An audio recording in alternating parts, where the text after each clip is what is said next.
नमस्कार दर्शकों, मैं आरएस अग्निहोत्री आप सबका स्वागत करता हूं।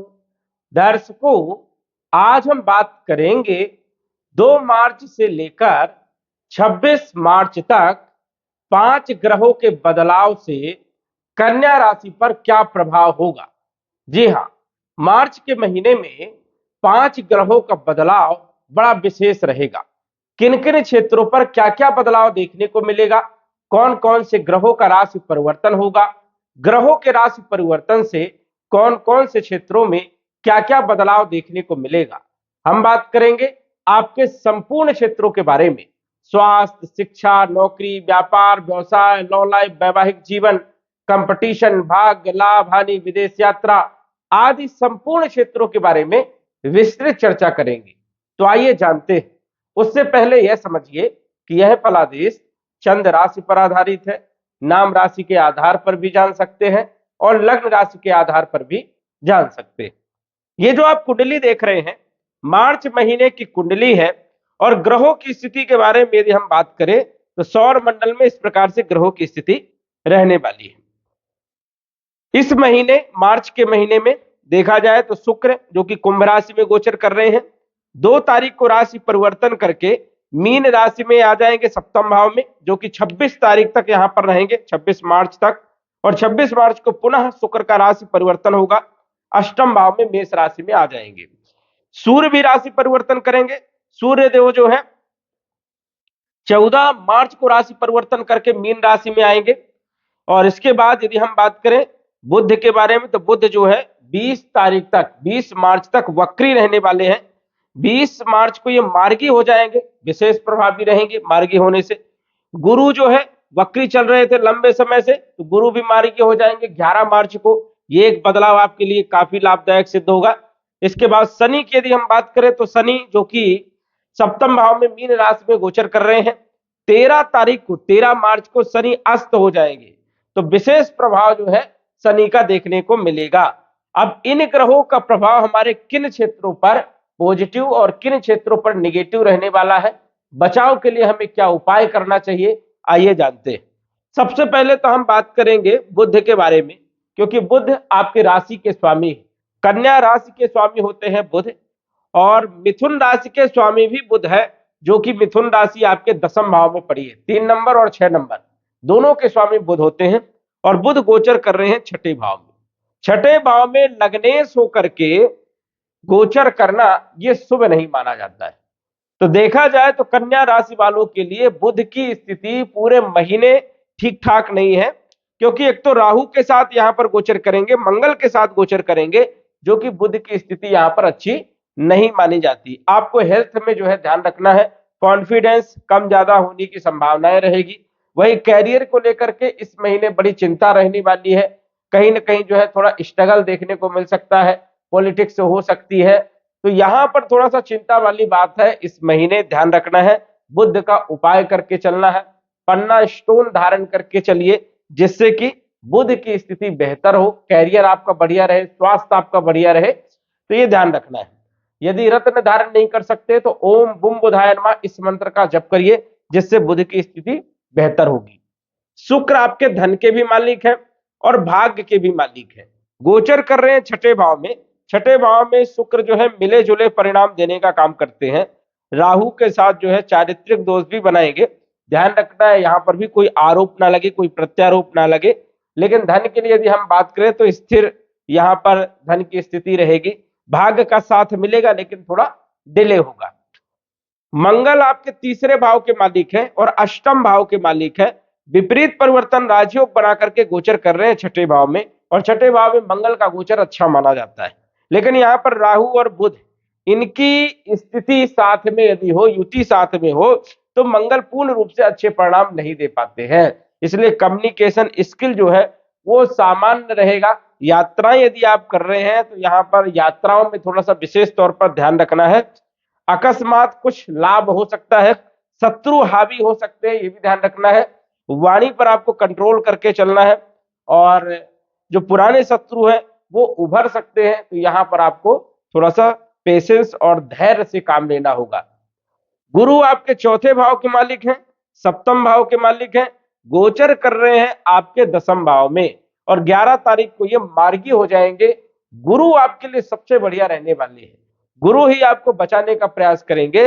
ये समझिए कि गुरु सप्तम दृष्टि से चौथे भाव को देख भी रहे हैं, इस कारण से भूमि, भवन, प्रॉपर्टी, मकान और वाहन से जुड़े हुए आपके काम बनेंगे, सुखों में वृद्धि होगी, माता का स्वास्थ्य भी ठीक रहेगा।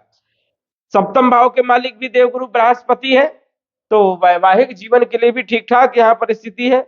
वही देखा जाए तो पार्टनरशिप के लिए भी अच्छी स्थिति है, व्यापार के लिए भी स्थिति यहाँ पर बेहतर है, कोई ज्यादा दिक्कत वाली बात नहीं है। और धन भाव में गुरु की दृष्टि होने के कारण धन के योग यहाँ पर बनते हैं, आय के माध्यम गुरु यहाँ पर बनाएंगे, कुटुंब परिवार की स्थिति को बेहतर करेंगे। साथ ही साथ नवम दृष्टि छठे भाव में होने के कारण जो ये 5 ग्रह की युति आपको दिख रही है, ये युति अच्छी नहीं मानी जाती, लेकिन गुरु की अमृत दृष्टि होने के कारण ये जो नकारात्मक स्थिति है, इसमें कहीं ना कहीं गुरु का शुभ प्रभाव होने के कारण स्थिति में काफी शुभता या पॉजिटिव स्थिति देखने को मिलेगी। अब जैसे कि राहु के साथ सूर्य, सूर्य ग्रहण दोष बनता है, राहु के साथ मंगल अंगारक दोष बनता है, राहु के साथ शुक्र चारित्रिक दोष बनता है, राहु के साथ बुध जड़ दोष बनता है। इतने सारे दोष जो यहाँ पर बन रहे हैं, तो गुरु की दृष्टि होने के कारण इन दोषों में कमी देखने को मिलेगी। तो ये सबसे बढ़िया स्थिति है कि गुरु मार्गी भी है 11 तारीख से, और दृष्टि भी पड़ रही है, तो काफी हद तक जो है आपको रिलीफ मिलेगा, शांति मिलेगी और सफलता भी मिलेगी। शनि आपके पंचम और छठे के मालिक होकर के सप्तम में गोचर कर रहे हैं, केंद्र त्रिकोण राजयोग बना करके गोचर कर रहे हैं, लेकिन 13 तारीख को शनि अस्त हो जाएंगे। अब शनि यदि आपकी कुंडली में अच्छी पोजीशन में है, जैसे कि कन्या राशि में योग कारक माने जाते हैं, अच्छे माने जाते हैं, तो शनि का जो आपके ऊपर शुभ प्रभाव पड़ रहा था वो कम देखने को मिलेगा। देखा जाए तो शिक्षा के लिए सामान्य, संतान के लिए भी सामान्य स्थिति रहेगी, वही लव लाइफ के लिए ठीक ठाक स्थिति है, फाइनेंशियल स्थिति भी यहाँ पर सामान्य रहेगी, कोई विशेष यहाँ पर ज्यादा दिक्कत और ज्यादा अच्छी स्थिति नहीं है। छठे भाव के मालिक भी शनि है, जैसे शत्रु पैदा करेंगे मंगल और बुध, तो शत्रुओं को समन करने का काम जो है शनि महाराज करेंगे, परेशानियों से बचाने का काम करेंगे। तो ये एक स्थिति जो है शनि की ठीक है। यहाँ पर सप्तम भाव में शनि अस्त होकर के गोचर करेंगे, तो ज्यादा यहाँ पर नकारात्मक स्थिति नहीं है। इसके बाद यदि हम आगे बढ़े तो सूर्य जो कि 12वें भाव के मालिक है, गोचर कर रहे हैं आपके छठे भाव में। अब छठे भाव के सूर्य अच्छे माने जाते हैं, लेकिन राहु के साथ ग्रहण में है, इसलिए यहाँ पर 14 तारीख तक सूर्य स्वतंत्र रूप से अच्छे परिणाम नहीं दे पाएंगे, जो कि व्यय हो सकता है, खर्चे बढ़ सकते हैं, हॉस्पिटल के चक्कर लग सकते हैं।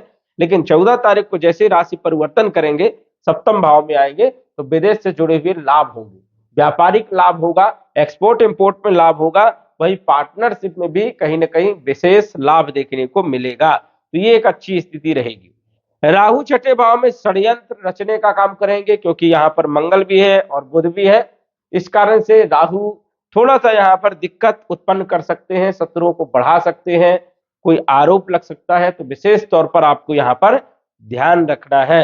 केतु की बात करें तो केतु जो है 14 तारीख के बाद अच्छे परिणाम देंगे, धर्म कर्म में रुचि देने का काम और विदेश से जुड़े हुए कार्यों को बनाने का काम करेंगे।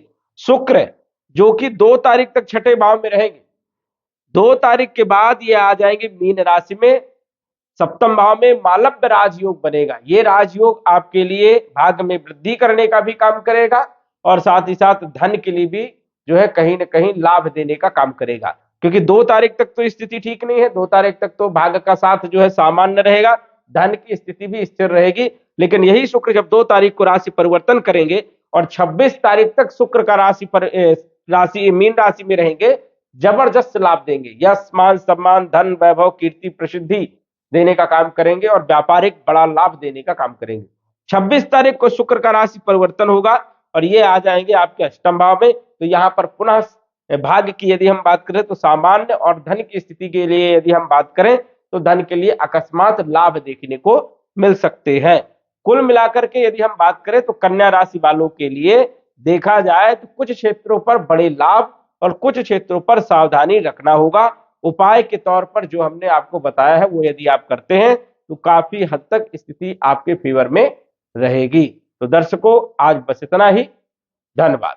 यदि आप अपनी कुंडली का विश्लेषण घर बैठे करवाना चाहते हैं तो दिए गए व्हाट्सएप नंबर से संपर्क करें। साधारण फीस जमा करके आप अपनी कुंडली का विश्लेषण फोन के माध्यम से घर बैठे ही करवा सकते हैं और जान सकते हैं अपने भूत, भविष्य और वर्तमान के बारे में। धन्यवाद। WhatsApp number 9479893911।